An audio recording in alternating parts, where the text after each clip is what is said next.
नमस्कार, आपण पाहतात मुंबई वॉच। मीरा भाईंदरमध्ये राजकीय वातावरण चांगलेच तापले आहे, कारण सत्ताधारी भाजपचे तब्बल 60% मालमत्ता कर वाढीचा निर्णय मंजूर केल्याचा आरोप होत आहे आणि या निर्णयाविरोधात शिवसेना आक्रमक झाली आहे। 18 फेब्रुवारी 2026 रोजी झालेल्या महासभेत विषय पत्रिकेत करवाढीचा कोणताही अधिकृत मुद्दा नसताना सत्ताधारी भाजप नगरसेवकांनी मागच्या दाराने 60% करवाढीचा प्रस्ताव मंजूर करून घेतल्याचा आरोप करण्यात आला आहे। या करवाढीच्या निषेधार्थ शिवसेना पक्षाच्या वतीने मीरा भाईंदर महानगरपालिकेसमोर भीक मागो आंदोलन करण्यात आले। शिवसेनेने इशारा दिला आहे की 60% मालमत्ता कर वाढीचा निर्णय तत्काळ रद्द करण्यात यावा, अन्यथा आंदोलन आणखी तीव्र केले जाईल। दरम्यान सत्ताधारी भारतीय जनता पार्टीकडून मात्र करवाढीचा निर्णय शहराच्या विकासासाठी आवश्यक असल्याचे सांगितले जात आहे। मीरा भाईंदरमध्ये आता या मुद्द्यावरून राजकारण तापण्याची चिन्हे आहेत। करवाढीचा निर्णय रद्द होणार का?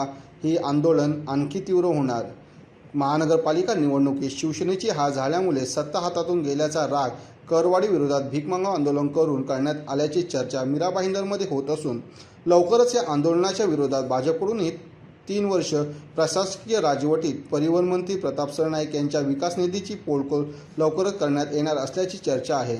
या प्रकरणातील पुढील घडामोडींसाठी आमच्या चॅनलला सबस्क्राईब करा आणि व्हिडिओला लाईक करा, शेअर करायला विसरू नका।